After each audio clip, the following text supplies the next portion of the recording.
안녕하세요. 저는 인천에 살고 있는 30대 초반 평범한 여성입니다.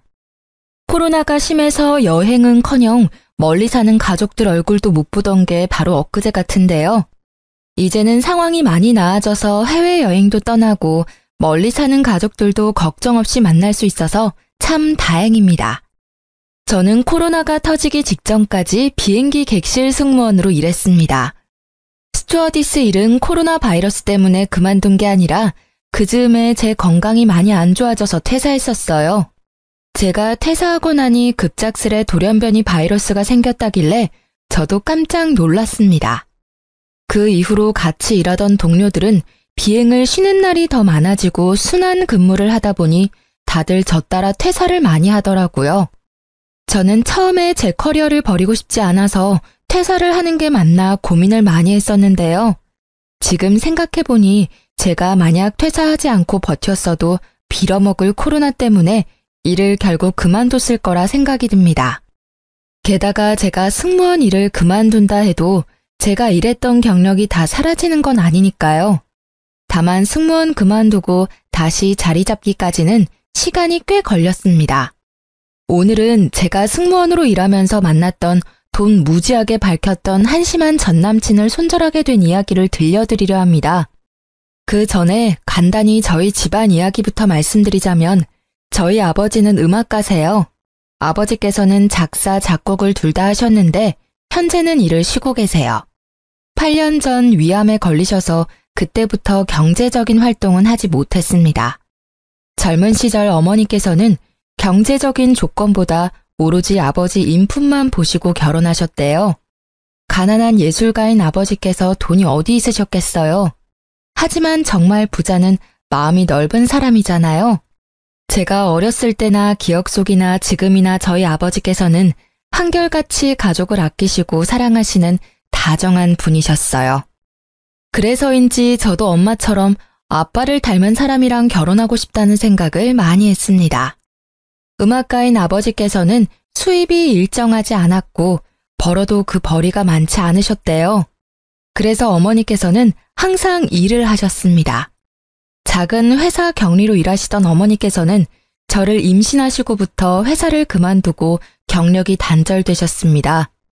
그래서 어머니께서는 육아를 하면서도 바로 할 수 있는 일이 뭘까 고민하시다가 정수기 파는 일을 하면서 저희 가족을 이끌어 나가셨어요. 그러던 중에 저희 아버지께서 갑작스레 쓰러지셨습니다. 아버지께서는 작곡 일을 하시면서도 돈이 안 될 때는 공사장에서도 일용직으로 일을 하셨는데요. 돈을 많이 못 벌어다 줘서 언제나 미안하다는 말을 달고 사셨던 아버지께서 암 때문에 힘없이 병상에 누워 계시는데 눈물이 왈칵 쏟아지더군요. 암조차도 아버지 탓이라며 우시는데 마음이 너무 안 좋았습니다. 저와 어머니는 그런 아버지가 더 이상 무너지지 않게 지키는 일밖에 할 수 없었어요. 게다가 저는 한창 승무원 면접을 보던 때라 아르바이트를 고정적으로 할 수 없었고 어머니 정수기도 잘 안 팔리는 때였어서 그때가 가장 저희 집의 암흑기였습니다.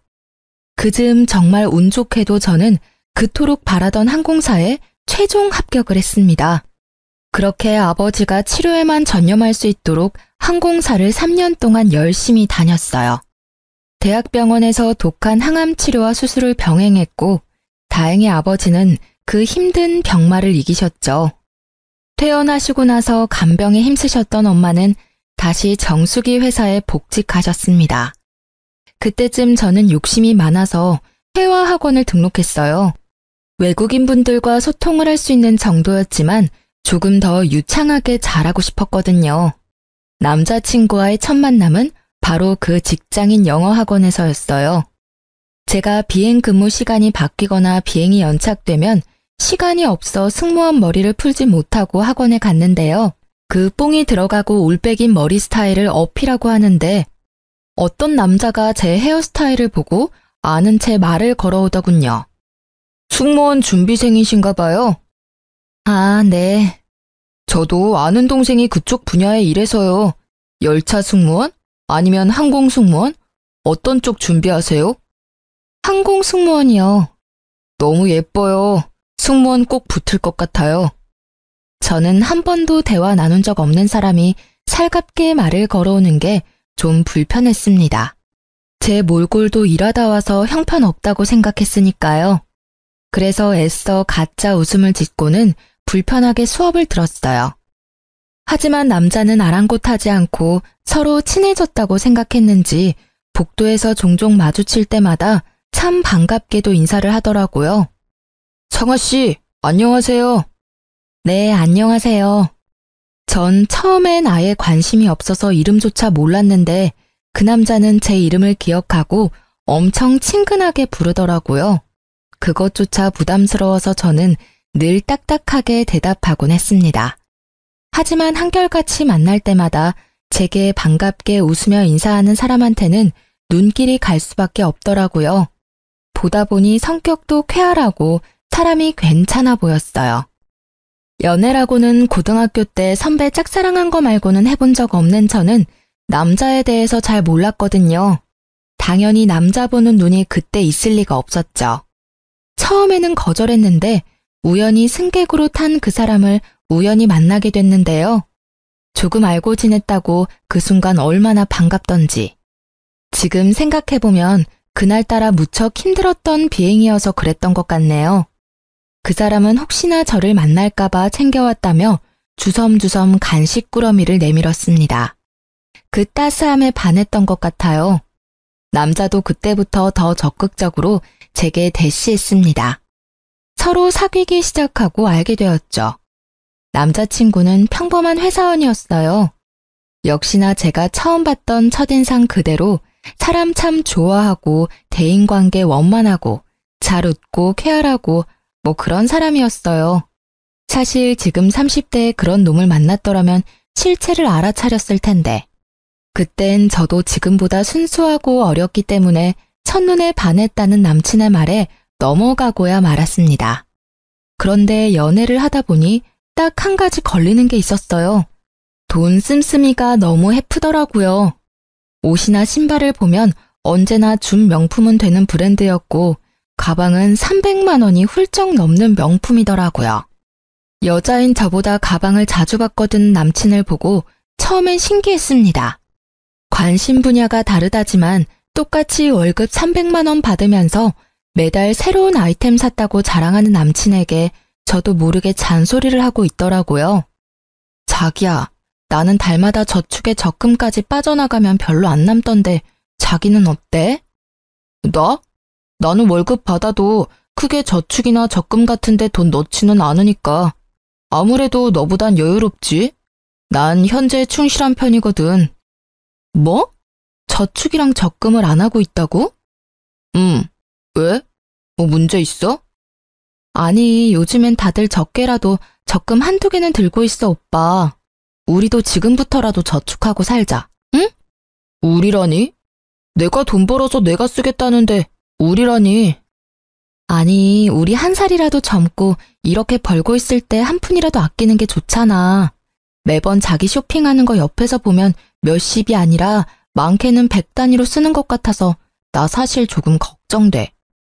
너 설마 지금 나 사치 심하다고 돌려가는 거야? 아, 그런 게 아니라 난 오빠랑 결혼까지 생각하는데 오빠 경제관념이랑 내 경제관념이랑 좀 다른 것 같아서 한 번쯤 오빠랑 이야기 나눠봐야겠다고 생각 들었어. 그러니까 네가 지금 왜 그런 이야기를 이 타이밍에 하는지 난 잘 모르겠어. 우리가 지금 결혼했니? 장아야, 너 너무 앞서지 마. 아무리 연인 사이라도 할 말이 있고 안 할 말이 있는 거야. 오빠야말로 내 말을 너무 부정적으로 해석하지는 않았으면 좋겠어. 진짜 난 오빠랑 결혼까지 생각하고 있으니까 말 꺼낸 거였지. 내가 저축이랑 적금 안 들었다 했지 내 재산이 없다고는 하지 않았다. 그럼 네가 먼저 말 꺼냈으니까 나도 그럼 하나 말해도 되는 거지? 너 승무원이라 돈도 잘 버는데 왜 항상 돈에 예민하게 구니? 데이트할 때도 난 가끔 분위기도 내고 싶은데 넌 저렴한 것들만 찾아서 너 따라 입만 맞춰줬어. 그리고 연인이니까 가끔 비싼 호텔 가서 호캉스도 즐기고 싶은데 돈 아까워하는 너 보면 이해 안 되고 답답할 때 많았어. 하지만 난 나랑 네가 다르다고 해서 너처럼 입 밖으로 안 꺼냈잖아. 나는 너한테 다 맞춰주고 배려하는데 넌 왜 나한테 잔소리만 하려 그래? 너 선 넘은 거야. 기분 나빠서 더 이상 얘기 못하겠다. 오빠, 내 말이 그렇게 기분 나빴어? 내가 조급해서 미안해. 난 오빠를 비난할 생각으로 말한 게 절대 아니란 것만 알아줘. 진짜 걱정돼서 한 말이야. 우리가 벌면 얼마나 번다고. 비슷하게 벌고 있잖아, 우리. 그래서 이제 그만 말해. 아, 상아야. 너는 잘 모르겠지만 말이야. 난 부모님께서 주시는 돈도 있고 내가 버는 돈도 있어서 이렇게 풍족하게 쓰면서 사는 거야. 집안의 경제적 수준이 다르니까. 우리 씀씀이도 당연히 다른 거야. 내가 사치 부리는 게 아니란 말이지. 내가 너 자격지심 생길까봐 얘기 안 했었거든? 근데 너 너무 열등감 있는 거 아니야?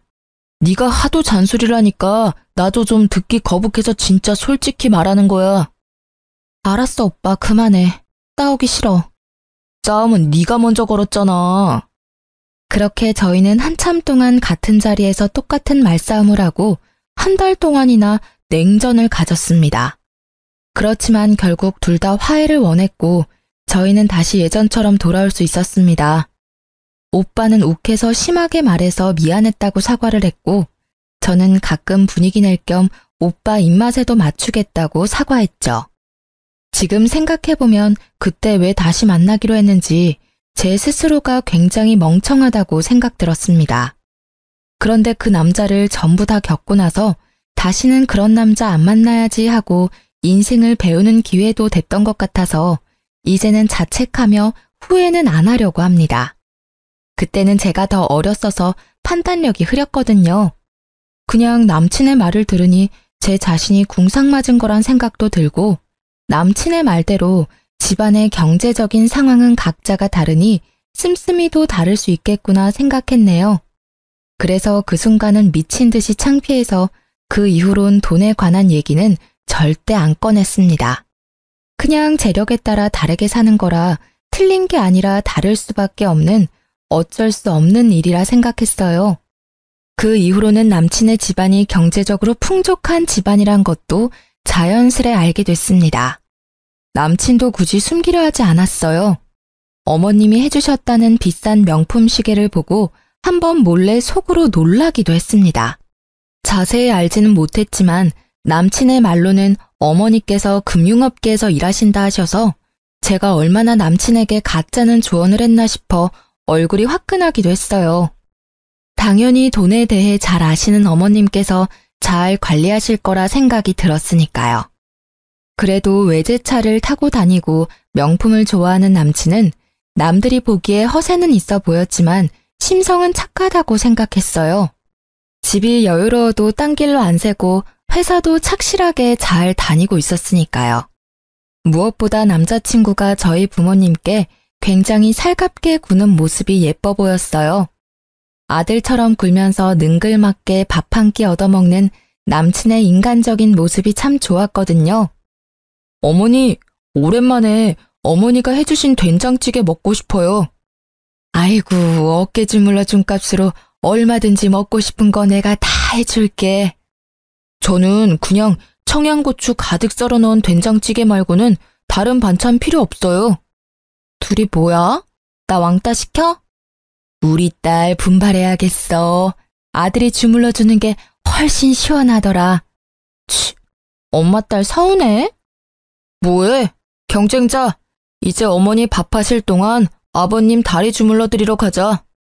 에헤이, 난 됐어. 손님으로 왔으면서 무슨 다리를 주물러. 그냥 상아랑 놀다가 들어가. 에이, 예비사위가 해드릴게요.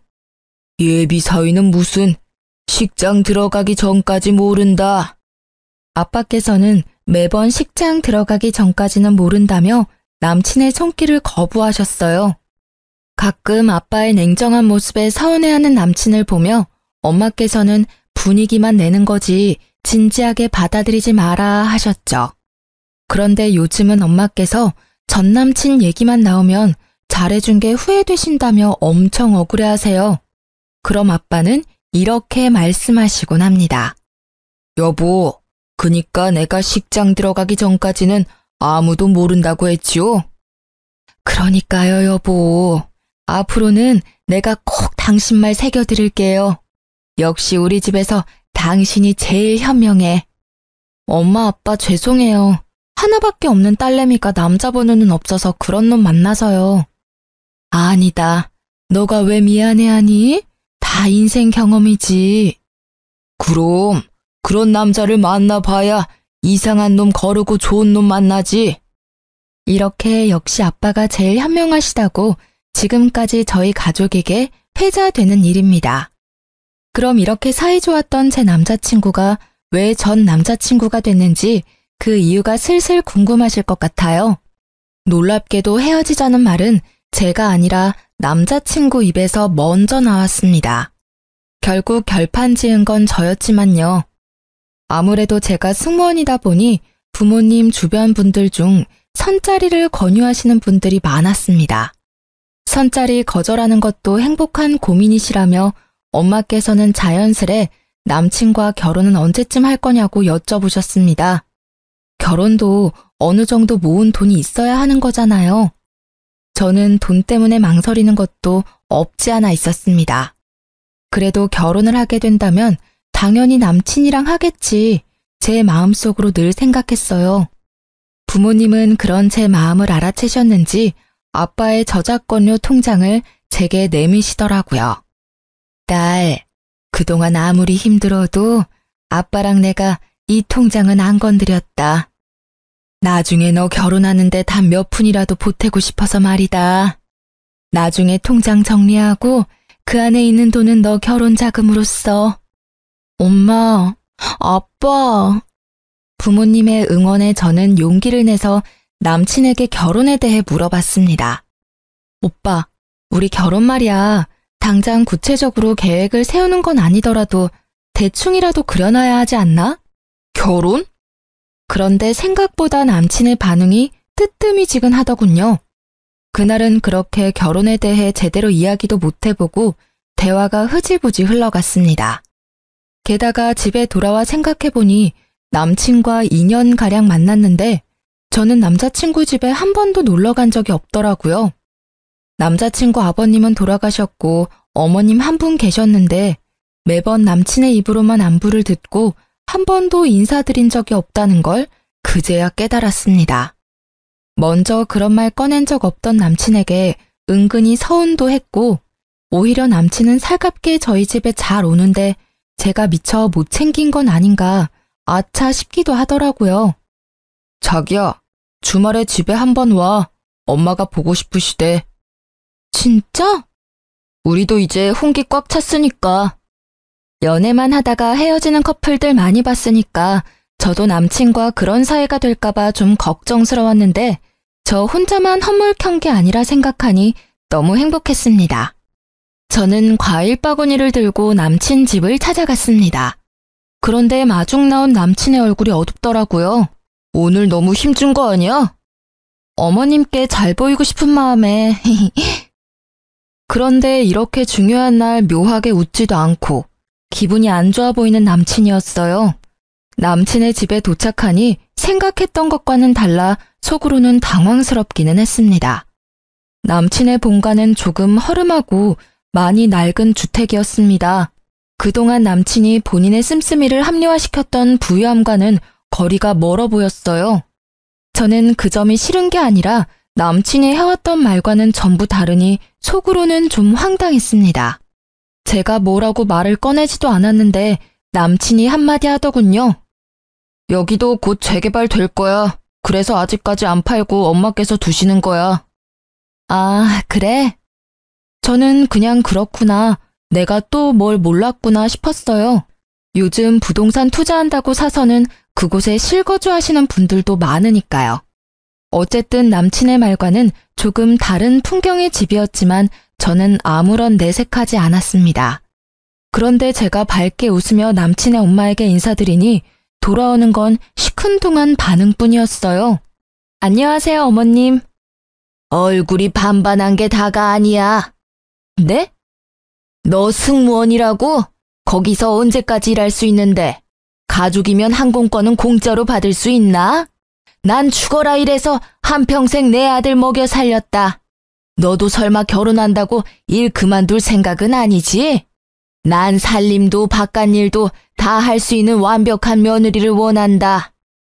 초대받은 줄 알았는데 오히려 공격적으로 쏘아붙이는 남친 어머님 때문에 할 말을 잃을 정도로 적잖이 당황했습니다.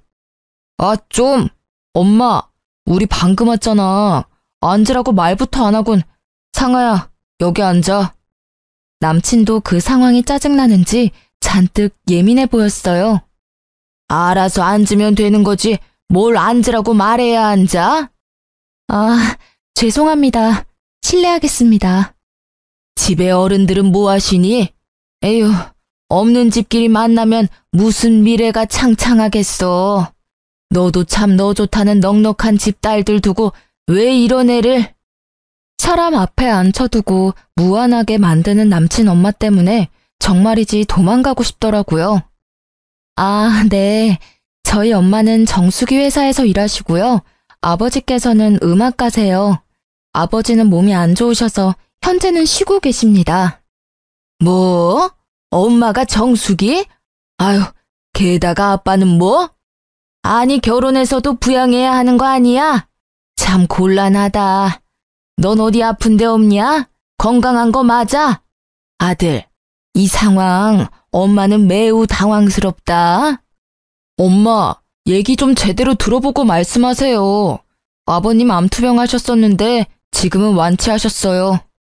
그럼 뭐하니? 암은 가족력이 얼마나 중요한데. 너 지금 건강하냐니까?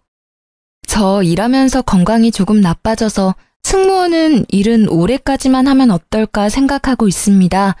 항공 관련 강사를 준비하고 싶어서 알아보는 중입니다. 한동안 정적이 흐르고 남친은 자기 엄마와 똑같이 멋씹은 얼굴을 하고 있더라고요. 남친 엄마는 골똘히 생각하다 제게 버럭 소리를 지르기 시작했습니다. 뭐? 멀쩡한 승무원 일 그만두고 뭐가 어째? 아들, 넌 이런 애를 며느리감이라고 데리고 온 거야? 집안은 모자라도 승무원이라길래 웬만하면 내가 이 결혼 허락해주려고 했다. 너 일 그만두면 절대 내 아들이랑 결혼 못한다. 그렇게 중요한 일을 상의도 없이 너 혼자 생각하다 이제 말해? 애초에 취직할 생각이었냐? 내가 좀 산다니까 빌붙고 싶었어? 와, 뒤에서 승무원 그만둘 계획하고 있었던 거 소름 돋는다. 너 설마 아직도 내가 진짜 너한테 첫눈에 반한 줄 알아? 그런 척 한 거야. 너 얼굴 그 정도면 반반하고 여친이 승무원이면 내 기도 살고 월급도 많이 버니까 결혼 생각하고 만난 거라고. 승무원 그만두면 나랑 헤어질 각오해. 분명히 말했다. 너 일 그만두면 나랑 헤어지는 거야. 너의 메리트는 승무원이라는 그 이름값이야. 저는 참다 못해 남친의 뺨을 날렸습니다. 두 모자의 태도가 정말 기가 막혔어요. 어디 예비 신랑 뺨을 때려? 예비 신랑이라뇨. 나 진짜 어이가 없어서. 저도 승무원 이름값 운운하는 남자랑 결혼할 생각 없어졌네요. 제가 너무 아까워서 이런 집안에 시집 못 오겠거든요. 그리고 아줌마, 어떻게 처음 뵙는 자리인데 인사도 안 받아주고 물 한 잔 없이 취조부터 하나요? 저 무슨 잘못해서 경찰서 조사받으러 온 줄 알았어요. 너도 그래. 너 그동안 엄마가 금융업계 다니고 집은 50평대고 집안에 자산 많고 나랑은 수준이 다르다며. 너란 사람 온통 거짓말 투성인데 들어오는 순간까지 내가 참았어. 그런데 돈은 없어도 예의 없고 인성 모자란 집이랑은 나도 절대 결혼할 생각 없거든? 김칫국 마시지 마. 뭐, 아줌마? 트트 싸가지 봐라. 제가 자리를 박차고 일어서자 남친 엄마는 제게 버릇없다며 들어본 적 없는 욕짓거리를 퍼붓더라고요. 네네, 이왕 버릇 없는 김에 가져온 과일 바구니도 도로 가져갈게요. 제 돈 썼는데 여기 두고 가기엔 너무 아까워서요. 집에 가서 맛있게 먹겠습니다. 안녕히 계세요. 그건 두고 가. 들고 왔는데 그걸 또 도로 가져가는 게 어딨니? 직접 사드세요. 아들한테 사달라고 하던가요. 저 꿀 같은 휴무에 차려입고 여기까지 온 거 시간 낭비한 것 같아서 지금 너무 속상하거든요. 말하는 꼬락서니가 너 진짜 싹수가 노랗다 못해 지린내가 난다. 네네, 아무렴요. 여기 오는 길에 엄청 지린내가 나더라고요. 재개발 빨리 되기를 응원할게요. 아무 말 못할 것 같던 제가 반박하자 남친과 그의 엄마는 당황해서 더 이상 제게 더 말은 못하고 이내 화를 내면서 둘이 싸우더라고요. 원하는 대로 안 흘러가니 애가 탔겠죠. 제가 뭐가 아쉬워서 그런 대접을 받으며 그 만남을 이어가겠어요. 저는 혼란스러운 틈을 타 얼른 집으로 돌아갔습니다. 역시나 남친은 본인이 아쉬운지 그날 이후로 절 붙잡으려 연락이 계속 왔습니다. 제가 전부 피하니까 제 비행 스케줄을 이미 알아보고는 공항까지 찾아왔더라고요. 창피하게 사람들 앞에서 저를 붙잡길래 공항 카페에서 간단히 끝내려고 자리를 잡았습니다. 엄마가 금융업계 다닌다고 거짓말해서 미안해. 네가 평소에 돈 가지고 스트레스 받게 하니까 나도 모르게 나온 거짓말이야. 그리고 우리 엄마가 말씀은 그렇게 하셔도 말이야. 속은 정말 따뜻하신 분이야. 사람은 겪어봐야 아는 거잖아. 너가 너무 섣부르게 판단한 거야. 그래도 엄마께서 마음이 넓으셔서 너 용서 구하면 받아주신대. 그리고 진짜 막말로 승무원 그만두면 너만 손해야.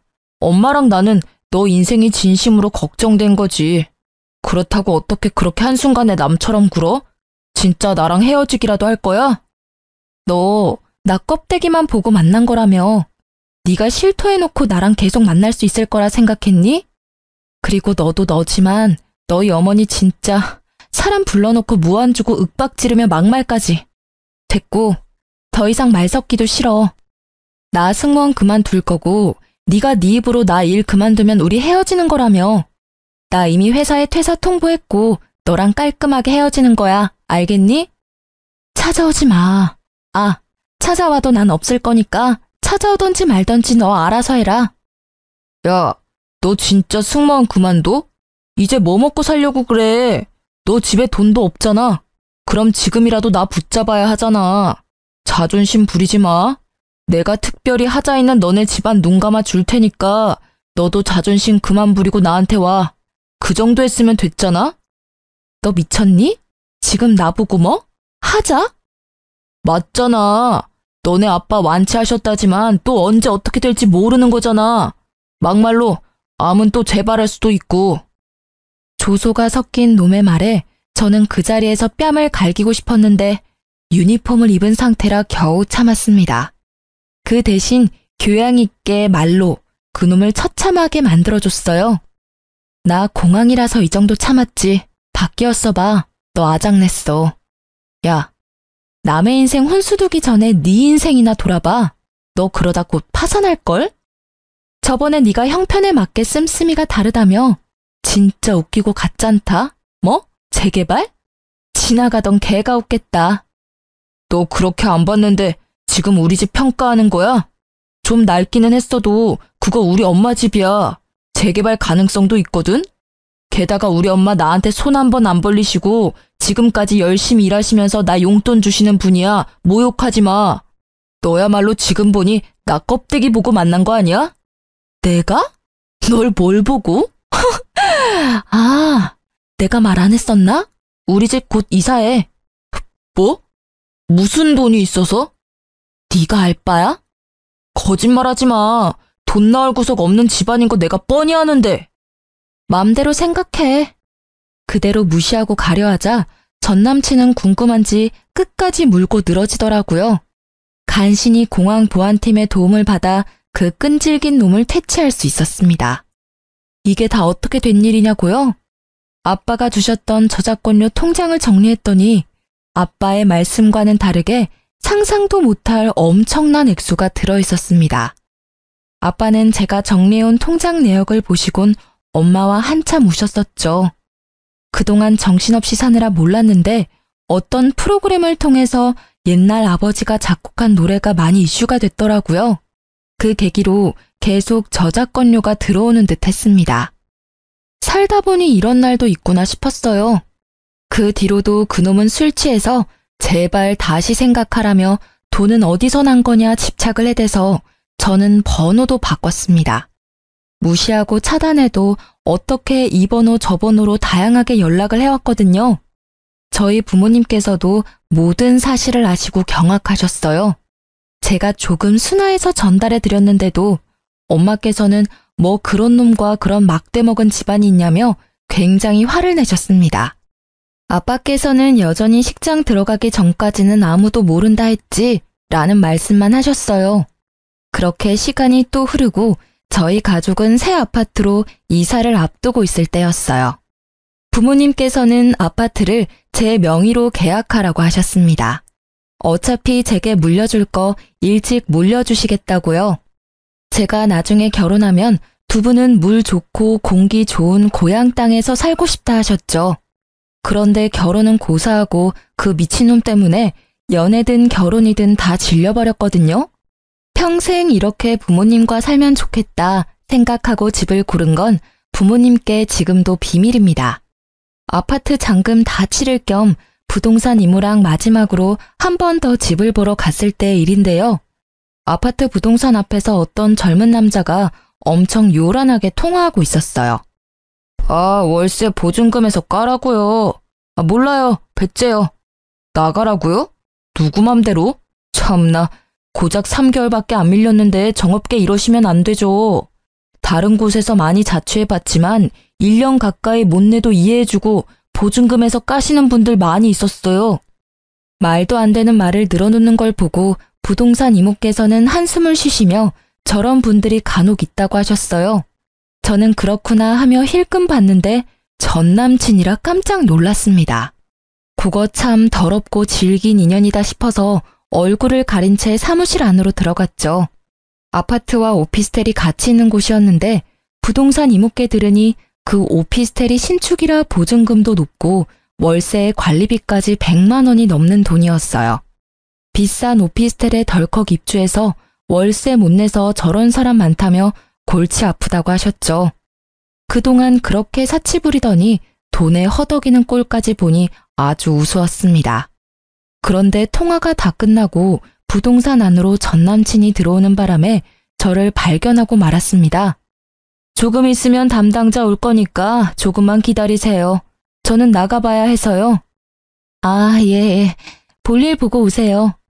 아니, 그런데 저는 사모님인 줄 알았는데 아직 미혼이라셔서 깜짝 놀랐어요. 혼자 힘으로 아파트 대출 안 끼고 사는 젊은 분들이 많지는 않으니까요. 어떤 일 하시는지 실례지만 살짝 여쭤봐도 될까요? 저요? 승무원으로 일하다가 지금은 퇴사하고 프리랜서 강사로 예비 승무원 교육하고 있어요. 어머, 어쩐지 얼굴도 너무 예쁘시더라. 근데 승무원이 연봉 높은 건 알았는데 그렇게 많이 줘요? 아니, 저희 딸도 고등학생인데 승무원 지망생이거든요. 다음에 좀 상담받으러 가도 될까요? 물론이죠. 제 명함 드릴게요. 승무원으로 일할 때 연봉은 높긴 했는데요. 여기 아파트 계약한 건 제 돈 아니에요. 저는 저축한 돈 따로 있고 아파트는 부모님께서 주신 돈으로 사는 거예요. 아파트 한 채 정도는 외동딸인 저한테 주고 싶다 하셔서요. 아버지께서 음악가이신데 저작권료가 좀 쏠쏠해요. 어머, 진짜 복 받으셨네. 나 일단 다른 분 잠깐만 안내하고 돌아올 테니까 여기서 편하게 쉬고 있어요. 한 5분이면 될 것 같네요. 저는 일부러 전 남친 들으란 듯이 얄밉게 털어놓았습니다. 그동안 궁금했던 진실을 알게 된 전 남친의 얼굴은 볼만했어요. 당장 제게 말 걸고 싶어하는 눈치더라고요. 그렇게 부동산을 나서는데 따라 나온 전 남친이 이게 다 어떻게 된 일이냐고 붙잡고 묻더라고요. 아버님 저작권료가 그렇게 많았어? 왜 나 만날 때는 티를 안 냈어? 아버님 대단하시다. 제가 대꾸하지 않자 전 남친은 갑자기 제 바지가랑이를 붙잡더라고요. 상아야, 우리 다시 잘해보자. 너 강사 일해도 내가 너 먹여 살릴게. 미쳤다고 내가 너 같은 애랑 만나? 내가? 왜? 지 월세 하나 제대로 못 내놓은 놈이 어디서 허세야. 꺼져.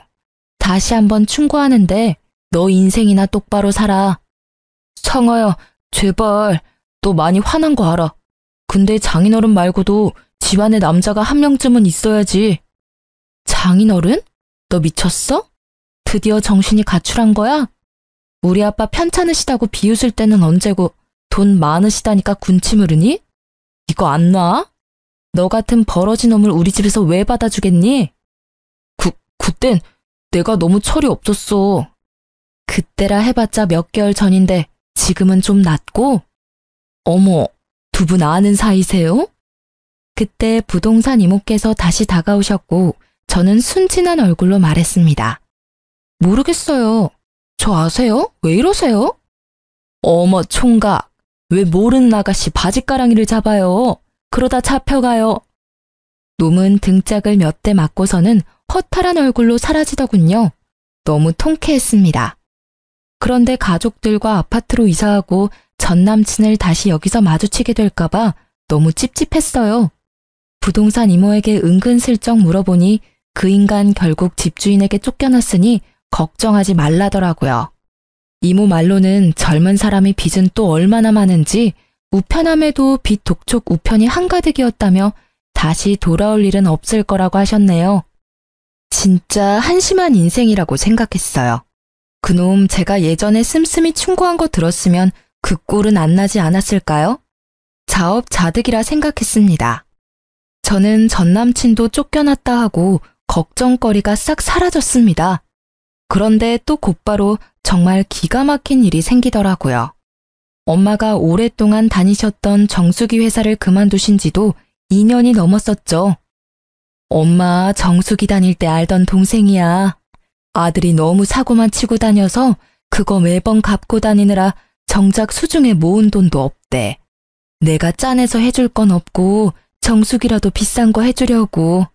정수기 말고도 비데랑 이것저것 다 해줘야지. 엄마, 또 너무 다 해주면 그 이모께서 좀 부담스러우시지는 않을까요?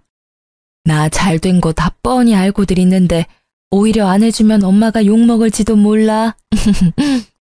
저는 쉬는 날이라 소파에 누워있다 잠들었고 곧 시끌벅적한 소리 때문에 깼거든요. 초인종이 울리고 대문이 열리자 정수기 설치 기사님과 이모 총 2분이 오셨더라고요. 그런데 정수기 이모가 낯익은 얼굴이라 깜짝 놀랐습니다. 언니, 정말 성공했네요. 얘기 듣기만 들었지 이렇게 직접 보니까 너무 부러워요. 입구부터 부잣집 아파트인 거 티가 딱 나더라고. 성공해서도 이렇게 저 잊지 않고 챙겨줘서 고마워요. 이거 별거는 아니지만 귤 한 봉지 사왔어요. 이런 걸 뭐하러 사와? 아유, 잘 먹을게. 들어오세요들. 딸, 엄마 손님들 오셨어. 그만 자고 일어나. 그 말로만 듣던 공주 직접 보는 거야? 우리 공주 쉬는 날이라 자다 깨서 몰골이 좀 그렇네. 안녕하셨어요? 저는 전 남친 엄마를 먼저 알아보고 아주 썩은 미소를 지었습니다. 화들짝 놀라서 귤봉지를 떨어뜨리는 전 남친 엄마를 보고 엄마는 왜 그러냐고 당황하셨습니다. 엄마, 그때 나 물 한 잔도 안 주고 하대하던 전 남친 엄마 기억나지? 그 몹쓸 놈이랑 그 몹쓸 놈 엄마라는 사람? 이분이야, 엄마. 뭐? 언니, 그게 아니라요. 얘, 너 정말 미옥 언니 딸이니? 아니, 정수가 지금 내 딸 하는 말이 사실이냐? 언니, 그게, 아유, 미안해요. 나도 내 코가 석자라 뭐 할 말이 없네요. 참나, 그놈 엄마가 정수기 너라는 말이지? 정수기 계약은 없던 걸로 해야겠다. 다른 제품 계약도 안 할 거야. 당장 돌아가.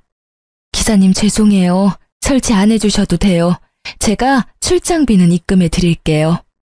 기사님께서 먼저 나가시자 무릎 꿇고 비는 전 남친 엄마였어요.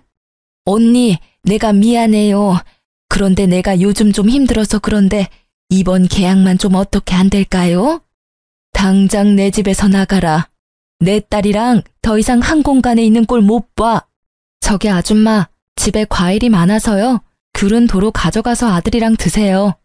저는 얄밉게 그분께 귤봉지를 쥐어주며 배웅했습니다. 그 뒤로 전 남친 엄마는 무슨 낯짝인지 자신이 잘못했다면서 홍기 꽉 찬 아들, 딸 지금이라도 이어주자고 뻔뻔하게 다시 연락을 해왔어요. 엄마는 어디 귀한 내 딸 넘보냐고 자식 교육 똑바로 시키고 심성 곱게 써야 일도 잘 풀리는 거라며 쓴소리 하셨다 합니다. 그래도 포기하지 않던 아줌마를 향해 엄마는 마지막으로 경고장을 날렸죠. 너 자꾸 그러면 내가 다 소문낼 줄 알아? 불편하게 자꾸 연락하지 마. 내가 너 때문에 오래 쓴 전화번호까지 바꿔야겠어? 엄마가 진짜 지인들한테 소문이라도 낼까봐 더 이상 연락이 오진 않는다더라고요. 엄마가 한동안 세상 참 좁다며 신기해하셨어요. 좋은 마음으로 친한 후배 도와주려 했더니 그런 인성을 가졌는지 꿈에도 몰랐었다며 세상 참 오래 살고 볼 일이라고 말이죠. 전 남친 엄마를 보면서 이 세상 생각보다 좁으니 당장 인연이 아니더라도 내일 다시 어떻게 그 인연을 마주칠지 모르니 평소에 심성을 곱게 써야 한다는 생각이 들었어요. 지금 현재 저는 예비 승무원들 교육하며 잘 살고 있습니다. 부모님도 아픈 곳 없이 무탈하시고요. 말씀드리다 보니 이야기가 너무 길어졌네요. 긴 사연 여기서 마무리하겠습니다. 함께 끝까지 들어주셔서 너무 감사합니다.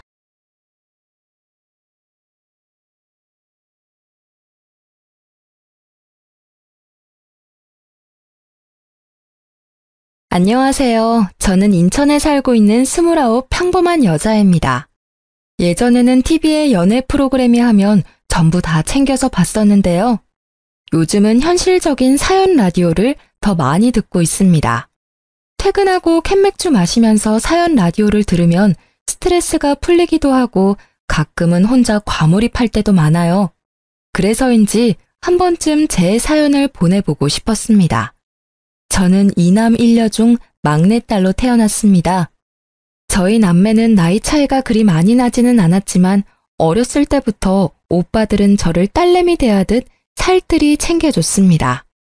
그래서인지 맛있는 음식, 좋은 거, 재밌는 건 다 오빠들한테 양보받으면서 컸어요. 어렸을 때는 몰랐는데 다 커서야 제가 과분한 사랑받으며 자랐다는 걸 깨달았습니다. 물론 그게 마냥 좋기만 한 건 아니었어요. 조금의 부작용도 있었거든요. 바로 두 오빠의 울타리 안에서 과하게 보호를 받으며 살다 보니 학창 시절에는 남자와 말 한마디를 못 섞어봤어요. 그 나이 때에만 할 수 있는 풋풋한 연애는 해보지 못한 게 너무 아쉽더라고요. 대학 가서야 좀 이성들이랑 대화 나누고 만날 기회가 있었는데요. 아무래도 제가 남자 경험이 없었다 보니 친해지기 어렵더라고요. 저는 먼저 제게 다가오는 사람마저 부담스럽다고 끊어내기 일쑤였어요. 그런데 친구가 그런 절 보다 못해 남자를 직접 소개해주겠다고 하더군요. 유나야, 너 대학 들어와서 한 번도 연애 안 했지? 너 지금 그 상태로면 졸업하고도 일한다고 바빠서 연애 안 할 것 같아. 제발 내 부탁인데 졸업 전에 소개팅 한 번만 해라, 응? 아, 사람이 사랑도 하면서 살아야지.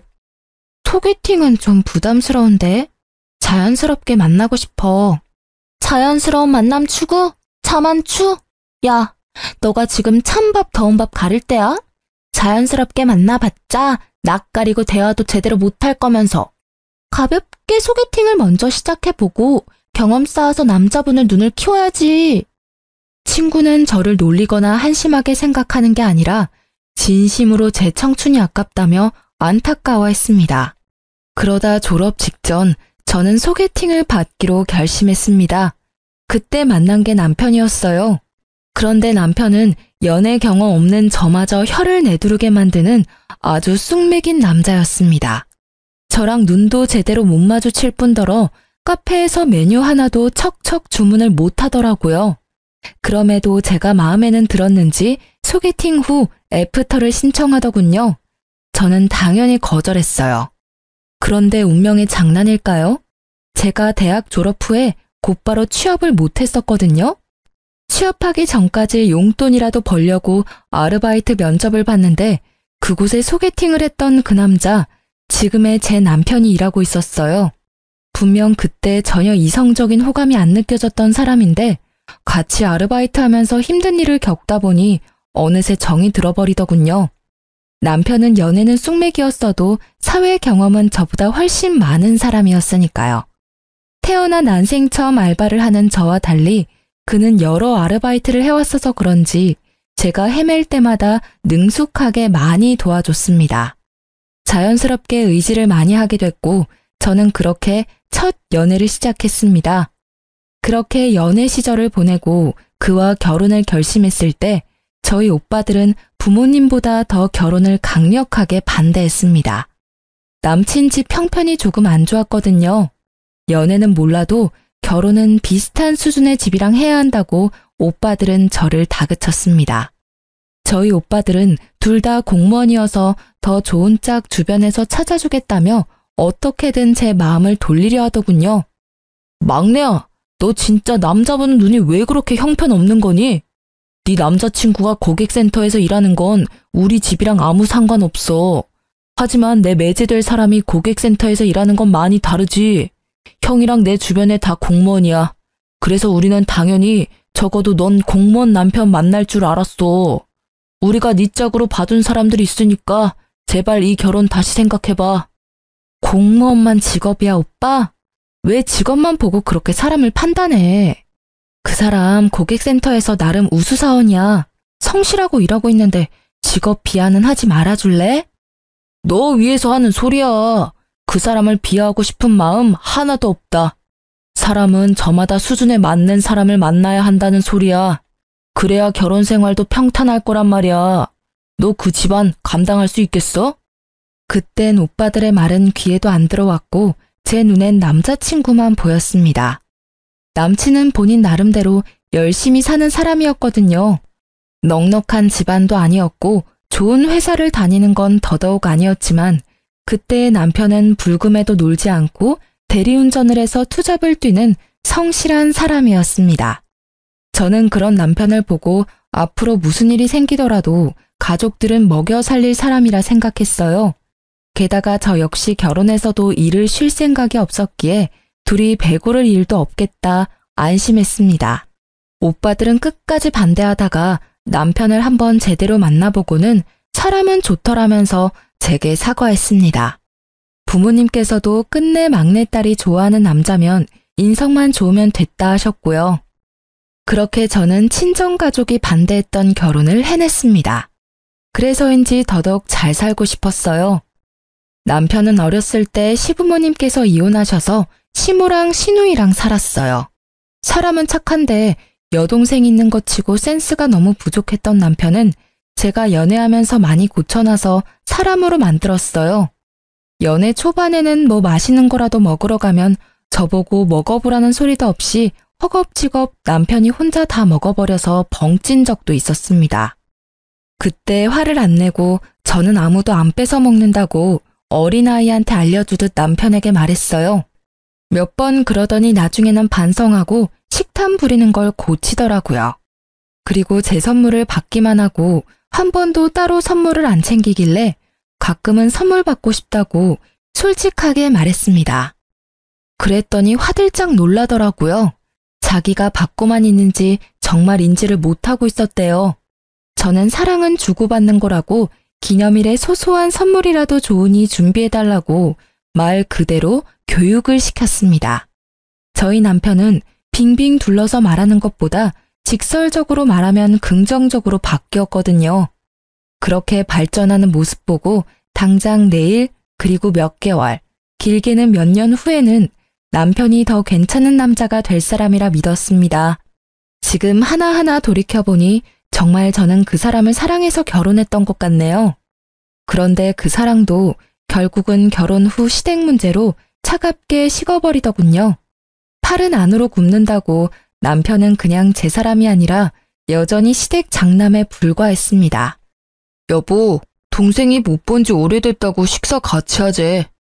그래? 생각해보니 아가씨 못 본 지 좀 됐네? 언제쯤? 근데 우리 결혼식 이후로 양가 부모님 모시고 식사했던 적 없었지? 내 동생만 부를 게 아니라 아예 가족들 다 모여서 밥 한 끼 먹는 건 어때? 오, 그거 좋은 생각인데? 저는 놀랍도록 발전한 남편의 센스에 감탄했습니다. 친정 식구들이랑 시댁 식구들 전부 초대해서 식사 대접하고 싶다고 먼저 말을 꺼낼 줄 몰랐거든요. 상견례 그리고 결혼식 이후로 처음 양가 가족이 모이는 자리였죠. 그날 바쁜 큰오빠 빼고 작은 오빠만 와서 같이 식사를 했습니다. 그런데 남편이 식당을 예약하겠다 해서 맡겼는데 상견례를 할 법한 고급 한정식 집을 예약했더라고요. 가격대가 비싸서 저는 조금 놀랐습니다. 겉으로 티는 안 냈지만 남편에게 속삭였죠. 여보야, 오늘 무슨 날이에요? 인당 7만 원이야. 오늘 중요한 날이거든. 남편은 의미심장한 웃음을 짓고 저는 뭐 남편이 좋은 소식이라도 저 몰래 알리는 자리인가 싶었어요. 친정 부모님께서도 분위기가 분위기다 보니 혹시나 제게 임신했냐고 물어보셨어요.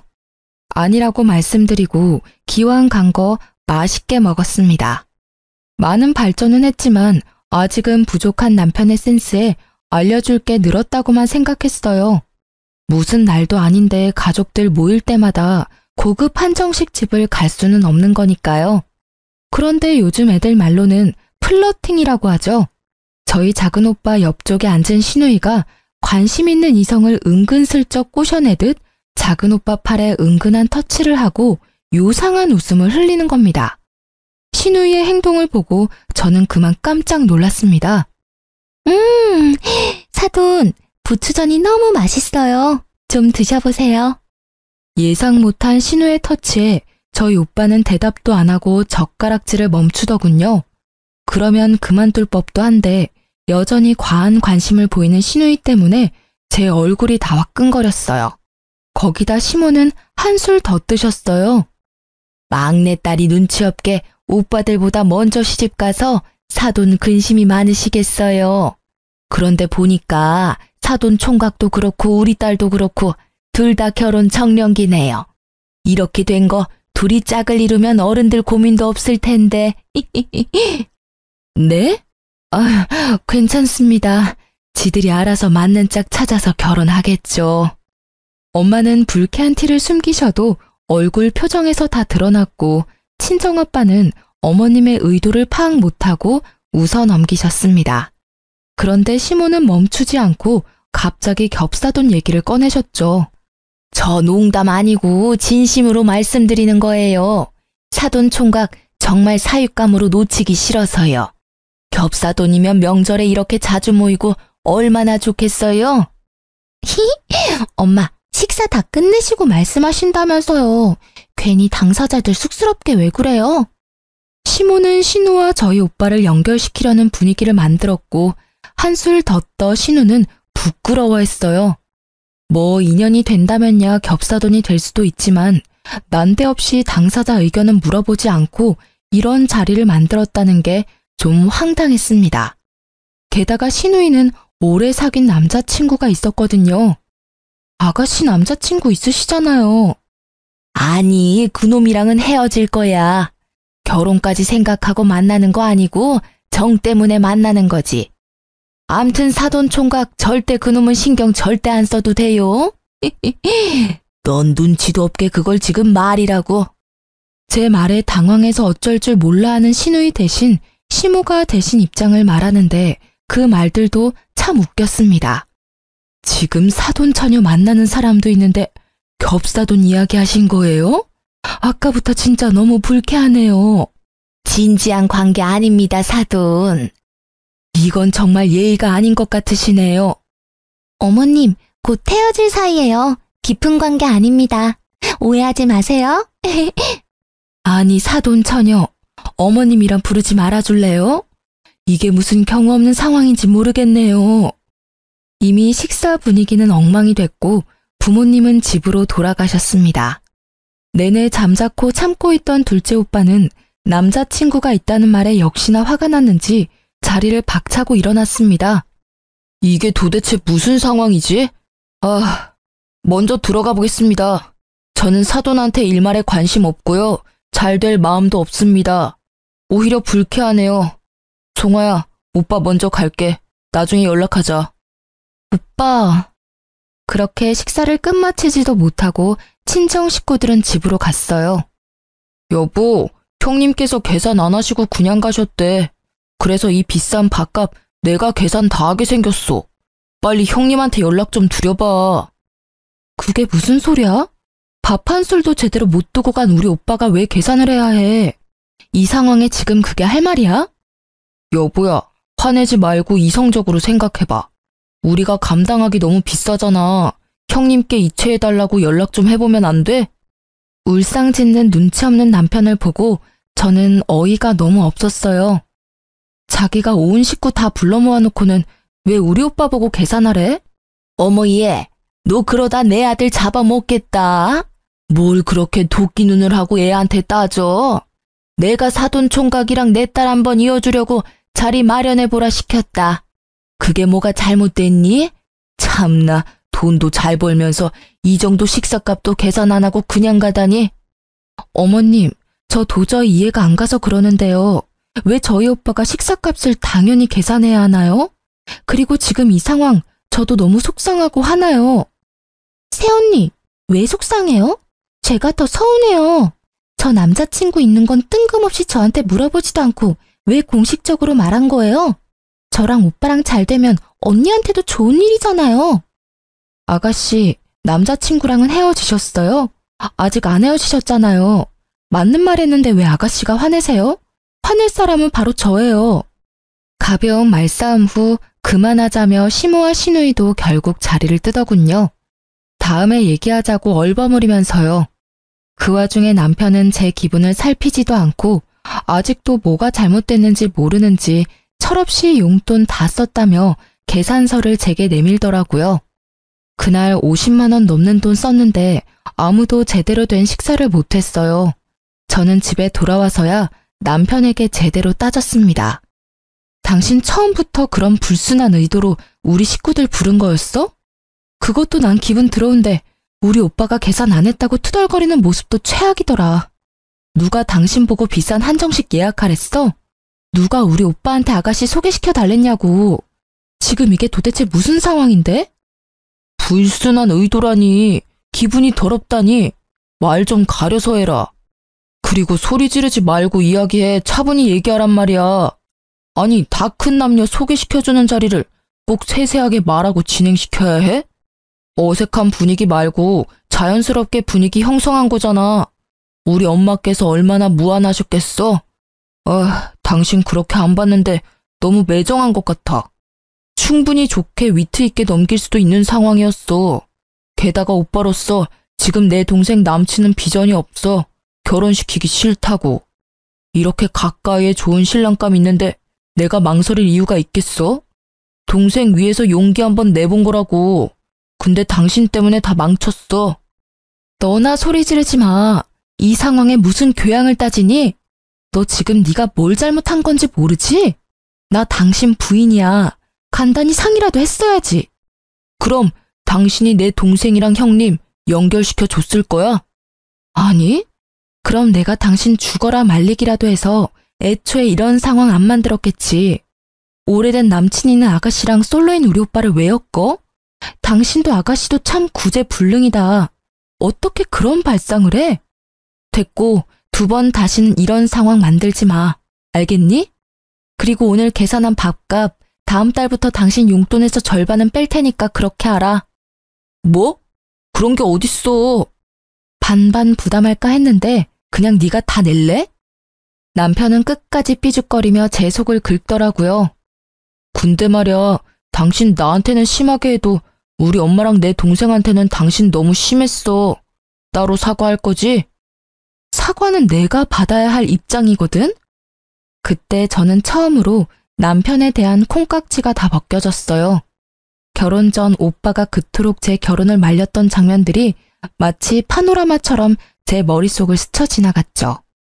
저는 반성 태도를 보이지 않는 적반하장인 남편과 각방을 쓰면서 투명인간 취급했어요. 남편은 며칠 지나자 결국 싹싹 빌더라고요. 잠시 정신이 어떻게 됐다나 뭐라나 제가 사과를 안 받아주자 남편은 그날 계산했던 밥값을 시누이랑 반반 부담해서 제게 입금했더라고요. 그래서 마지못해 사과를 받아줬습니다. 이미 그 한 번의 일로 남편에게 정이 떨어질 대로 떨어졌지만요. 그렇게 저는 정 떨어진 채로 결혼 생활을 겨우 이어나갔습니다.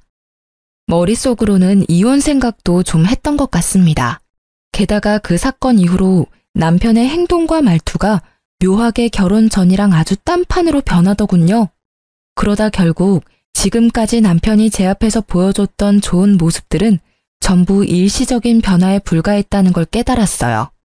시댁 식구들이 본격적으로 제 남편을 쥐고 흔들었거든요.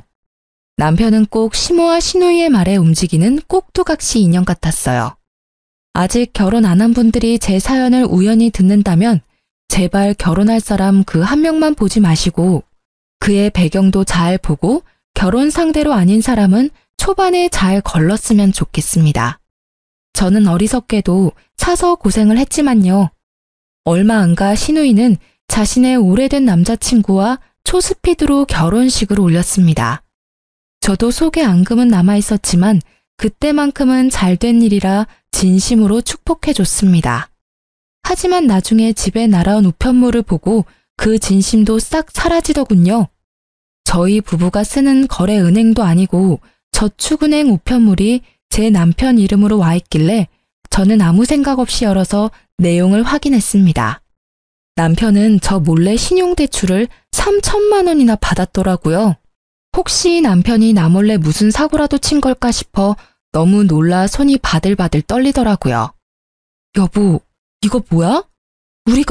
아니 당신이 3천만 원 신용대출 받을 일이 뭐가 있어? 아이씨, 뭐야. 왜 남의 우편물을 함부로 열어? 여기 본인 외 개봉 금지. 안 보여? 아무리 우리가 결혼을 했어도 선은 넘지 말자, 어? 정말 웃기지 않나요? 남편 놈은 그 상황에서도 프라이버시가 어쩌고 저쩌고 한참 제게 큰 소리를 치더라고요. 야, 뭐? 너야말로 선 넘지 마. 아니, 넘었네 이미. 우리가 벌면 얼마나 번다고 이자율 높은 저축은행에 3천이나 빌리니? 그거 이자랑 원금 어떻게 갚을 거야? 결혼했으면 대출도 의논하고 받아야 하는 거 아니야? 1금융도 아니고 이렇게 큰 돈을 저축은행에 빌린 이유가 뭔데? 어? 너 나 몰래 도박하니? 아님 주식? 코인? 무슨 소리야. 난 떳떳해. 그딴 거 안 한다고.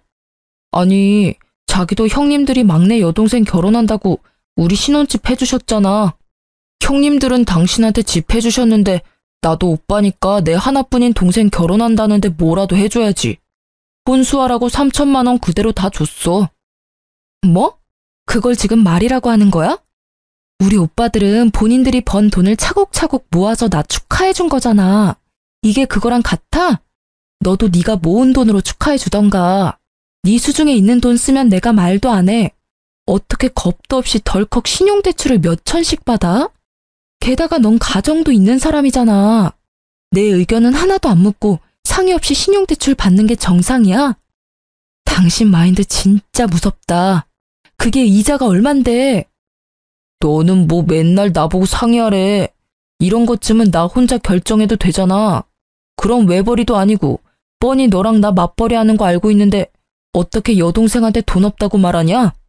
그건 내 자존심이 허락 못해. 그리고 당연히 형님들은 돈 잘 버니까 대출 안 받아도 여유롭겠지만 난 그렇지 않잖아. 그러니 대출이라도 받는 수밖에. 그러니까 수준에 맞게 축하를 해줘야지. 답답하다. 전혀 말이 안 통해. 어쩌겠어. 이미 지나간 일이니까 그만 화내. 천천히 갚아나가면 되잖아. 그래서 말인데 생활비 각출하는 거 1년만 좀 봐줘. 뭐? 빚 갚는 게 남일이야? 뭐가 그렇게 여유롭고 덤덤하고 뻔뻔해? 우리 결혼했어. 저지르기 전에 상의했어야지. 1년? 어림도 없어. 네가 저지른 일 너 혼자 알아서 감당해. 경제관념까지 박살난 남편의 행동을 보니 저는 당장 이혼하고 이 상황을 벗어나고 싶다는 생각이 강하게 들었어요. 이대로 있다가는 저마저 빚더미에 앉을 것 같은 예감이 들었거든요. 거기에 시누이와 시모의 막 나가는 행동은 제 이혼을 더 앞당기게 해줬습니다. 남편과 냉전은 계속됐고 저는 개인적으로 이혼 전문 변호사를 알아보고 있던 중이었어요. 자고 있는데 새벽에 갑자기 시누이가 신혼집에 쳐들어와서는 저를 몰아붙이더군요. 언니 때문이라고요. 이게 다 새언니 때문이야. 아가씨 왜 이러세요? 지금 시간이 새벽 2시 반이에요. 신우는 난데없이 나타나서 바닥에 널브러져서 울기만 하며 하염없이 제 탓을 하더라고요. 다짜고짜 전부 제 탓이라는데 한편으로는 왜 그러는지 궁금하면서도 너무 어처구니가 없었어요. 그리고 신우이가 연락을 한 건지 시모도 곧 신혼집에 행차했습니다. 시모가 오니 신우는 어쩐지 더 기세가 등등해져서 울음소리는 더 커지고 저를 살짝 밀치기까지 하더군요. 그런 와중에도 남편 놈은 저를 지켜주지도 않고 잠자코 그 상황을 지켜보고만 있었습니다. 어차피 이제 이혼할 놈이지만 진짜 너무 괘씸하더라고요. 내가 언니 때문에 그날 상진 오빠 놓치고 결국 그 모질이랑 결혼했다가 이 꼴 났잖아요. 그 모질이 놈 바람났어. 내 결혼 어떡할 거야. 신우가 언급한 상진 오빠는 저희 둘째 오빠 이름이에요. 그러니까 신우 말을 정리해보면 저희 오빠랑 결혼했으면 자기는 남친이랑 결혼했을 일은 전혀 없었다고요. 그러니까 신우의 남편이 핀 바람이 갑자기 다 제 탓이 된 거예요. 우는 신우 입에서 제 오빠 이름이 나오자 저는 그동안 참았던 게 한 번에 폭발했습니다. 꼭지가 돈다는 표현이 엄청 이해가 됐어요. 가만히는 친정오빠를 자꾸 본인이랑 엮는 신우이를 더 이상 보고만 있을 수 없었죠. 아가씨, 제발 가만히 있는 저랑 우리 오빠 좀 내버려 두세요. 왜 자꾸 아가씨랑 저희 오빠를 엮어요? 왜 아가씨 남편이 바람핀 게 제 탓이죠? 이럴 시간에 정신과에 좀 가보세요. 내가 상진 오빠 사랑하는데 언니가 회방 놓았잖아요. 그러니까 새언니 탓이죠. 엄마 들었어? 나보고 병원이나 가래. 진짜 웃겨. 도대체 시댁을 뭘로 보는 건지. 너 지금 어디 시엠이 보는 앞에서 소리를 지르니? 내 딸 정신병자 취급하지 마라. 겹사돈 진즉했으면 이렇게 불화도 안 생겼을 거다. 니 탓 맞지 뭐. 어머님, 꼭 딸내미 손잡고 병원 좀 가보세요. 저 진짜 기가 막혀서 더 말하기도 싫으니까 제 집에서 당장 나가주세요. 제발요. 너 진짜 내가 엄마랑 내 동생한테 함부로 하지 말랬지? 진짜 시댁이 우습냐? 남편이 우스워? 그래, 우스워. 그만 우스운 꼴 보이고 네 엄마랑 네 여동생 데리고 내 집에서 나가. 뭐? 내 집? 여기가 왜 네 집이야? 우리 집이지? 예, 이렇게 된 게 다 네 탓인데 사돈 총각이랑 재혼을 시키던지 네가 해결책을 내놔야 나가지. 시모는 정말 눈 하나 깜빡이지 않고 재혼을 언급했어요. 저는 재혼이란 말에 이성의 끈이 딱 끊어지더군요. 그놈 바람핀 걸 왜 나한테 책임을 묻냐니까요? 애먼 우리 오빠를 뭐가 어째요? 재혼? 다신 우리 오빠 입에 올리지 마세요. 우리 집이 만만해요. 제가 만만해요. 야, 넌 뭘 보고만 있어. 내가 분명히 다 데리고 나가라 했지. 제가 이성을 잃고 남편 놈 멱살 잡고 뒤흔드니 평온해 보였던 시모는 그제야 눈이 뒤집혀서 제 뺨을 내리치려 손을 들더군요. 남편 놈은 그나마 자기 마누라 뺨 맞는 건 또 싫은지 지가 대신 뺨을 맞았어요. 넌 그걸 또 속도 없이 왜 막아? 괜찮냐? 안 되겠다. 어머님은 어머님 자식만 귀하죠? 저는 일부러 남편의 뺨을 갈겼습니다. 시모는 자기 아들이 싸대기 맞았다며 개거품 물고 쓰러지려 하더군요. 제 손맛을 본 남편은 멍하니 정신 못 차리고 서 있고 신우이는 옆에서 씩씩거리더군요. 언니, 지금 우리 오빠 뺨 때렸어요? 왜? 너도 맞아야 정신 차릴래? 너도 한 대 맞기 전에 까불지 마. 너 정말 막 나가기로 한 거냐? 어디 내 앞에서? 저 이 사람이랑 이혼할 거예요.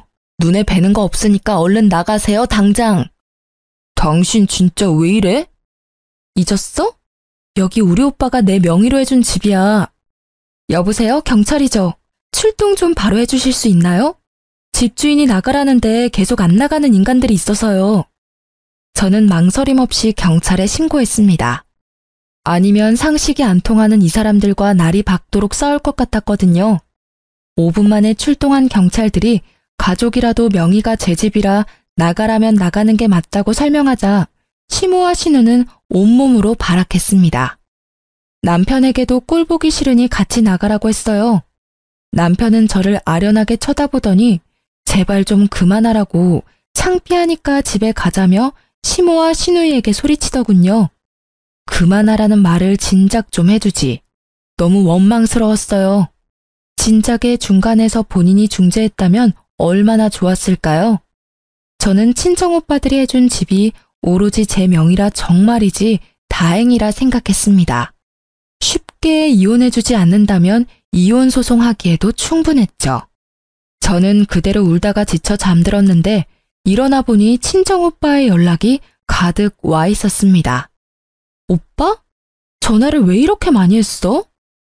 너 시댁일로 할 말이 있어서 나 점심때 잠깐 들릴게. 알았어. 뭔가 예감이 안 좋았는데 신우이는 정신 못 차리고 친정오빠에게 따로 연락을 했더라고요. 나한테 연락 와서 제발 한 번만 만나자 하는데 소름 끼쳐서 싫다 했어. 아니 내가 따로 그 여자를 만날 일이 뭐가 있겠어? 저번 식사 자리 때부터 왜 그러는 건지 모르겠네. 대충 이야기 들어보니까 너 매제한테 이혼하자고 했다며? 오빠, 아가씨 일은 내가 대신 미안해. 근데 지금은 내가 다 말할 힘이 없어. 너 괜찮은 건 맞아? 난 괜찮으니까 나중에 말하고 싶을 때 천천히 말해줘. 나 괜찮아. 내가 오빠들 울타리에서 벗어날 거라고 했잖아. 내가 미련하게 반대한 결혼한 건데 이혼도 내가 감당해야지. 내 동생 다 컸네 진짜. 아무튼 내 신경은 쓰지 마. 이게 뭐 너 잘못도 아니잖아. 근데 그 여자 내 번호는 어떻게 알았지? 남편한테 알려달라고 했을 것 같아. 그 사람 어머님이랑 아가씨 말이면 뭐든 다 할 것처럼 굴더라. 연애 때는 내 말이 우선이었는데 결혼하고 나니까 시댁 입김에 움직이더라고. 나 몰래 아가씨 혼수 보탠다고 신용 대출까지 받았더라. 아, 그놈 진짜. 내가 머리 싸매고 끝까지 반대할걸. 하여튼 이 오빠가 도와줄 일 있으면 말해줘. 큰형이랑 얘기해보고 변호사도 구해줄게. 저는 얼마 안 가 시댁에 가서 이혼하자고 서류를 내밀고 더 이상 저희 오빠에게 연락하지 말라고 단호히 말했습니다. 남편의 얼굴은 그 사이 피죽도 못 얻어먹은 것 마냥 많이 상해 있더라고요. 목소리도 한껏 풀이 죽어 있었어요. 하지만 더 이상 안타까운 마음도 안 들었습니다. 솔직히 저 보여주려고 쇼한다는 생각밖에 안 들었어요. 이혼하자. 내 결론은 이혼이야. 남친 있는 아가씨가 사돈인 우리 오빠한테 찝쩍거리는 것도 불쾌했고 결혼해서 남편 바람피니까 나랑 우리 오빠 언급하는 것도 소름 끼치고 결정적으로 당신 나 몰래 아가씨 준다고 신용대출 받은 거에서 난 완전히 신뢰를 잃어버렸어. 여보야, 그러지 말고 나랑 일단 둘이 더 대화를 해보자. 제발. 이렇게 갑자기 이혼 서류 내밀면 나 어떻게 살라는 거야? 내가 잘못했어, 응? 남편은 제게 손이 발이 되도록 빌었지만 이미 이혼은 결심했으니 냉정하게 남편을 뿌리쳤어요. 이미 난 이혼할 거라 정했어. 당신이 못 받아들이겠으면 소송으로 가는 거야. 정말 너 너무한다. 겨우 그거 가지고 꼬투리 잡아서 이혼이라니. 말이 되는 일이야 이게? 아들, 너도 그만 사과해라. 여동생 도와준다고 돈 빌릴 수도 있는 거지. 그리고 사돈끼리 잘 되면 좋은 일인데 뭘 그렇게 열을 내? 너 혹시 우리 집안 무시하냐? 이 계기로 우리 아들 완전히 네 손바닥에 두고 살고 싶다 이거야? 요망하다 정말. 시모의 치맛바람이 또 불기 시작하자 남편은 의외로 시모에게 불같이 화를 냈습니다. 엄마 제발, 제발 좀 그만 좀 하시라고요. 저 이 사람 아직도 사랑해요. 많이 사랑한다고요. 이 사람한테 이제 함부로 말하지 마세요. 이혼할 때 되어서야 제대로 내 편은 들구나. 여보. 미안하지만 너 이제 와서 정신 차린다 해도 소용없어. 그러니까 내 편 들 필요 없어. 소중한 너희 어머니 여동생 편이나 들어. 너는 이제 내 사람 아니거든. 제가 쐐기를 박자 남편은 눈물 콧물 빼며 울더군요. 시누이는 진짜 저희가 이혼할 것 같은지 그제서야 쭈뼛쭈뼛 제게 다가와서 잘못했다고 빌더군요. 새언니, 제가 진짜 잘못했어요. 경솔하게 행동해서 미안해요. 우리 오빠랑 이혼만은 하지 마세요. 네? 저 반성하고 있어요. 신우이가 비는데 저는 그 면전에 대고 이렇게 말했어요. 아가씨, 소름 돋으니까 가짜 눈물 흘리지 말아요. 여기서 울고 싶은 건 나랑 이 사람뿐이에요. 그랬더니 신우는 갑자기 태도가 돌변하더니 이렇게 말하더군요.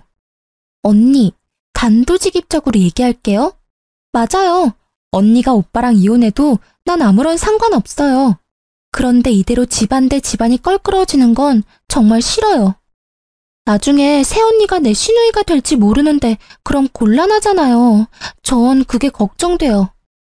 이제서야 고백하는 건데요. 사실 새언니랑 오빠 상견례 했을 때부터 저 사돈, 아니 상진 오빠한테 첫눈에 반했어요. 그때부터 쭉 좋아했다고요. 진짜 솔직히 말하면 사실 남편이 바람펴서 마냥 싫지는 않았어요. 그렇게 지금이라도 이혼해서 다시 상진 오빠랑 잘해볼 수 있으니까요. 너도 제발 그만해라. 따지고 보면 너 때문에 나 이혼당하게 생겼는데 그런 말이 나와? 오빠는 빠져있어. 이건 여자들끼리 대화니까. 근데 이게? 남편은 신우를 억지로 나가게 하려다가 신우가 땅바닥에 철푸덕 넘어지고 말았죠. 어이, 오빠 진짜 왜 이래? 그냥 잠자코 엄마랑 내 말이나 들어. 너 지금 여자 하나 때문에 동생을 밀어? 이놈이? 자기들끼리 헐뜯고 싸우는데 저는 그 틈을 타 녹음이 잘 되고 있는지 확인했어요. 혹시 몰라 시댁 들어올 때부터 휴대폰 녹음 어플을 켜고 있었거든요. 녹음은 아주 잘 되고 있었고 저는 신우의 절절한 고백이 담긴 그 녹음을 그대로 신우 남편에게 보냈습니다. 번호는 없었지만 저와 시댁 식구들이 모여있는 단톡방에는 그분도 계셨거든요. 저는 이만 가볼게요. 아가씨, 잘해봐요. 앞으로 어떻게 될지 정말 궁금하네요. 언니, 지금 나 응원해주는 거예요? 방금 아가씨, 아니, 네가 말한 것들 네 신랑한테 보내놨으니까 너 알아서 잘해보라고. 그게 무슨 말이에요? 가족 톡방 확인해봐요. 그럼 안녕. 이게 뭐야? 미쳤어? 너 돌았지? 이걸 보내면 어쩌자는 거야? 빨리 지워. 지우라고! 녹음을 재생한 신우이는 자기 음성을 확인하고는 깜짝 놀라 제게 달려들더군요. 시모 역시 발악했어요. 저는 서둘러 그 집을 나왔습니다. 사실 둘이서 저를 쫓아오려고 했는데 남편이 온몸으로 그 둘을 막았어요. 여보, 내가 막고 있을게. 빨리 가. 어서 가라고. 아주 그렇게 혼자 꼴값을 떨더군요. 그렇게 저는 오빠가 소개해준 변호사를 통해서 이혼 소송을 진행했습니다. 그 중간에 전 시모는 자기 아들 마음을 못 잡는다고 제발 한 번만 시댁에 와서 얼굴 좀 비춰달라고 빌더라고요. 얘야, 마음 상했다면 정말 미안하다. 우리가 배운 게 없고 가진 게 없다 보니 너무 너에게 바라기만 한 것 같아. 이제 다시는 너네 관계에 안 끼어들 테니 내 아들만이라도 한 번만 봐주면 안 되겠니? 용서는 못해도 잠깐 와서 얼굴이라도 좀 비춰줘. 저렇게 아무것도 안 하고 폐인처럼 지내는데 내 마음이 썩어 문드러져. 그래도 한때 네가 사랑했던 내 아들 저대로 인생 망가졌으면 좋겠어. 너 그럼 그 죄책감 쉽게 지워질 것 같아? 평생 갈 거야. 그랬으면 좋겠어? 아줌마, 제발 저한테 가스라이팅 하지 마세요. 죄책감은 제 인생 망친 당신들이 가져야 하는 거 아닌가요? 그리고 아들 인생 망친 게 누군지 모르시겠어요? 모르시면 잘 생각 좀 해보세요. 그리고 딸 교육도 좀 제발 부탁드립니다. 주제에 저희 오빠 옆자리 노리는 게 너무 웃기거든요. 뭐가 어쩌고 저째? 소송도 제게 좋은 쪽으로 마무리가 되어가고 있어서 저는 대인배의 마음으로 전 남편에게 눈 딱 감고 전화를 했습니다.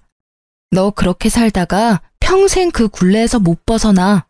엄마랑 동생한테 휘둘리지 말고 신용대출 같은 거 다신 받지 말고 네 인생 살려고 노력해. 나도 내 인생 살 테니까. 그나마 예정을 생각해서 일침 아닌 일침 날렸습니다. 그러자 전 남편이 전화기에 대고 통곡을 하는데 저는 듣기 싫어서 바로 끊어버렸네요. 그리고 전 시누이는 친정오빠한테 여전히 일방적으로 연락하고 있었나 봐요. 번호를 바꾸면 괜찮을 텐데 오빠는 오래 쓰던 자기 번호를 바꾸고 싶지 않아 했거든요. 차단을 해도 매번 새 번호로 연락이 와서 오빠는 최대한 자존심 상하게 한마디 했대요. 충격 요법을 쓰면 좀 나가 떨어질까 싶어서요. 오빠가 뭐라고 했냐면요.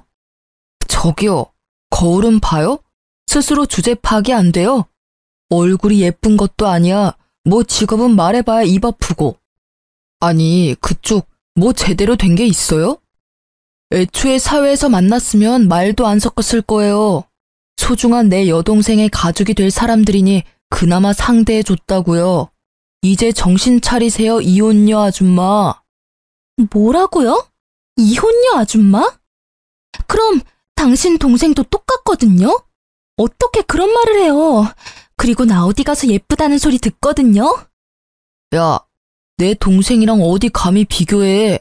너보다 집안 빵빵하고 직업 안정적이고 네 오빠보다 든든한 오빠가 둘이나 있거든? 걱정 말고 넌 네 인생 살아. 한 번만 더 연락하면 스토킹으로 신고할 테니까 그렇게 알고. 전 시누이는 일말의 자존심은 남아있는지 그 뒤로는 연락이 안 왔다고 합니다. 나중에 알게 된 사실인데 신우 남편은 외도한 것도 아니었어요. 오로지 그것도 신우 본인의 감과 추측이었다고 합니다. 그 정도면 진짜 정신병원 가서 진료를 받아야 하는 것 아닌가요? 신우는 저희 오빠도 가능성이 없어지자 뒤늦게 자기 남편한테 매달려봤지만 제가 보낸 녹음 덕에 이혼당했더라고요. 저도 지 때문에 이혼했는데 자업자득이라 생각했습니다. 덕분에 살았다며 전 시누이 남편은 제게 고맙다고 인사까지 하더라고요. 서로 동병상련이었죠. 그런 집안이랑 엮여서 액땜 제대로 했다고 이야기를 나눴었네요. 결혼 전 연애 때까지는 정말 뜨겁게 전 남편과 사랑했기에 이혼하면서도 저도 많이 씁쓸하기는 했습니다. 좋게 헤어진 게 아니니까요. 그만큼 저도 상처가 컸고 많이 아팠으니 저는 저대로, 전 남편은 전 남편대로 각자 알아서 이 고통을 이겨내야겠죠. 사랑만 가지고 결혼하는 건 정말 모험 같아요. 주변에서 말리는 결혼에는 다 이유가 있다라는 걸 비싼 값 주고 저는 경험했습니다. 다른 분들은 그러질 않길 바래요. 지금까지 제 긴 사연 들어주셔서 너무 감사합니다.